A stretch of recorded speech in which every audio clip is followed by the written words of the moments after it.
డబ్బు, అనారోగ్యం, ఉద్యోగం, వ్యాపారం, అప్పులతో బాధపడుతున్నారా? అయితే మీకోసమే మనీ మెడిటేషన్ ప్రోగ్రామ్.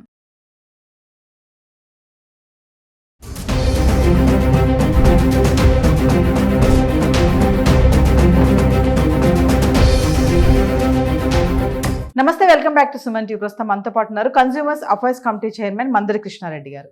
నమస్తే సార్. నమస్తే అమ్మా. సార్, మనం బంగారం ధరల గురించి మాట్లాడుకుంటున్నాము. అయితే కనకం డౌన్ అవుతుందని చెప్పేసి కొన్ని వార్తలు వస్తున్నాయి. మనం గత వీడియో చెప్పుకున్నాం 70,000 వరకు వస్తుంది బంగారం అని.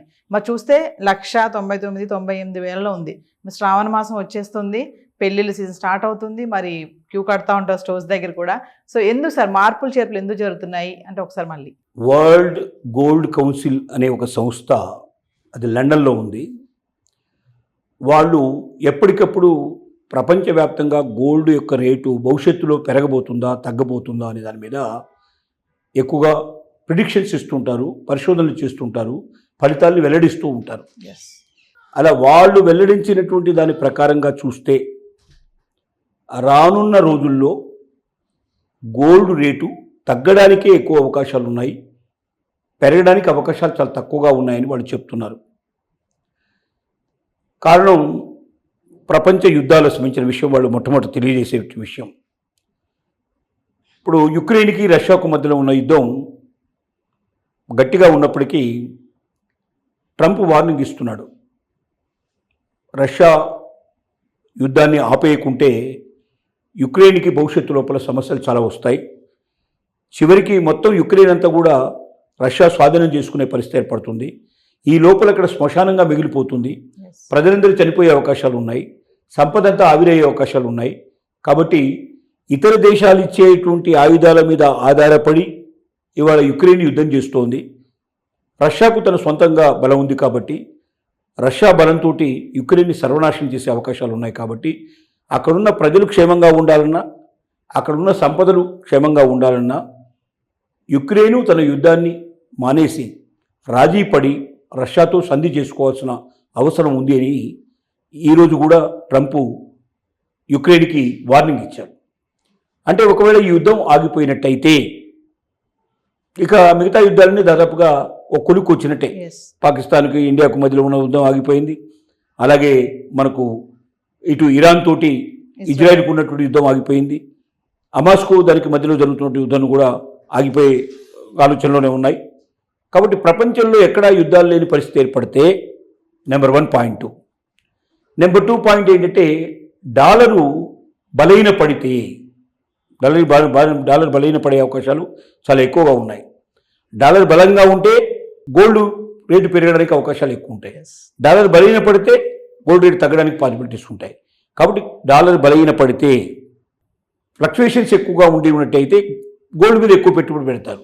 స్థిరంగా స్టాక్ మార్కెట్ ఉంటే గోల్డ్ మీద పెట్టుబడులు పెట్టరు ఎక్కువ. వీటన్నిటిని దృష్టిలో పెట్టుకొని ఇప్పుడున్న పరిస్థితులను అన్నింటినీ దృష్టిలో పెట్టుకుంటే త్వరలోనే గోల్డ్ రేటు తగ్గే అవకాశాలు ఉన్నాయి. 2022 నాటికి బాగా రోడ్డు చాలా తక్కువ రేట్లో ఉంది, చాలా పతన స్థితిలో ఉంది. కానీ 2022 నుంచి అనూహ్యంగా గోల్డ్ రేటు పెరగడం మొదలుపెట్టింది, చాలా విపరీతంగా పెరగడం మొదలుపెట్టింది. ఒక 20-30 వేల దగ్గర నుంచి మొదలు పెడితే ₹1,00,000 దాకా 70,000 రూపాయల పరిణామం దాపుగా మారింది. ఒక 3 ఏళ్ల కాలంలోనే ఇంత మార్పు వచ్చేసింది. 3 రెట్లు ఎక్కువ పెరిగే పరిస్థితి ఏర్పడింది. మళ్ళీ 2022 నాటి కాలానికి వెళ్ళిపోయే పాసిబిలిటీస్ ఉన్నాయి. అంటే బాగా తగ్గే అవకాశాలు ఉన్నాయి. అక్కడ స్థిరంగా ఉండి మళ్ళీ ముందుకు రాకుండా వెనక్కి పరిపత్రం వెళ్ళేటువంటి పరిస్థితులు ఉంటాయి. అలాంటి సిచ్యువేషన్ జరుగుతున్నాయి. తర్వాత గోల్డ్ను ఎక్కువ దేశాల లోపల కూడా కొత్తగా ఇన్వెస్ట్ చేసి, గోల్డ్ ఖనిజాలు ఉన్నాయి అన్ని దేశాల్లో కూడా, కానీ దాన్ని బయటికి తీయాలంటే అయ్యేటువంటి ఖర్చు బయటికి తీసే గోల్డ్తో పోల్చుకున్నట్టయితే రెండింటి మధ్యలో పెద్దగా వ్యత్యాసం ఉండలేదు. అంటే దానివల్ల ఎక్కువ ప్రయోజనం ఉండదనే ఉద్దేశంతో అంత లోపల నుంచి గోల్డ్ తీయడానికి ప్రయత్నం చేయడం చాలా కష్టం అవుతుంది. కానీ కొత్త కొత్త పరికరాలు ఈ మధ్యకాలంలో కనిపెట్టారు.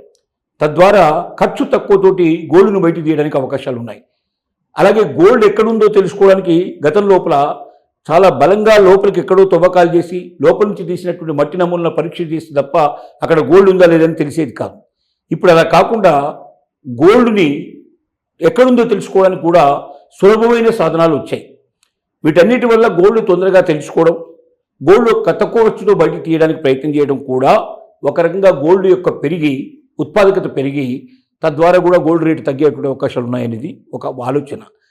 వీటన్నిటిని మొత్తం మీద మనకి వాళ్ళు ఉన్న పరిస్థితులన్నీ చూస్తే మరి వరల్డ్ గోల్డ్ కౌన్సిల్ వాళ్ళు చెప్తున్నటువంటి మాటలను కూడా వింటే భవిష్యత్తులో గోల్డ్ రేటు తగ్గే అవకాశాలు ఉన్నాయనేది మాత్రం తెలుస్తున్న విషయం.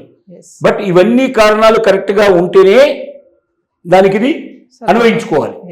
ఇందులో ఏ కారణం మారిపోయినా ఆటోమేటిక్గా మళ్ళీ దీని ఫ్లక్చుయేషన్స్ వచ్చే అవకాశాలు కూడా ఉంటాయి. దాన్ని మనం దృష్టిలో పెట్టుకోవాలి. అంటే సార్ రీటైల్ ఇన్వెస్టర్స్ది పెట్టుబడి కూడా డిమాండ్ తగ్గిపోతుంది అని చెప్పేసి కూడా అంటున్నారు. అది సార్ మరి అది కూడా ఒక రకమైన కారణమే. ఎందుకంటే రేట్ ఎక్కువ అవుతున్నా కొద్ది కొనేవాళ్ళ సంఖ్య తగ్గిపోతూ ఉంటుంది, డిమాండ్ ఆటోమేటిక్గా తగ్గిపోయే అవకాశాలు ఉన్నాయి. రేట్ ఎక్కువ అవుతున్నా కొద్ది డిమాండ్ తగ్గుతుంది. ఎంత తగ్గుతుందంటే కొనేవాళ్ళ సంఖ్య తగ్గిపోతుంది. అఫోర్డబిలిటీ తక్కువ, అంటే బాగా డబ్బున్న వాళ్ళు కొనుక్కోగలరు తప్ప పేదవాళ్ళు కానీ మధ్యతరగతి వాళ్ళు కానీ దాని దూరం అయ్యే అవకాశం ఉంది. తద్వారా కూడా డిమాండ్ ఎప్పుడైతే తగ్గుతుందో అప్పుడు ఆటోమేటిక్గా రేటు తగ్గడానికి కూడా పాసిబిలిటీస్ ఉన్నాయి. Thank you sir.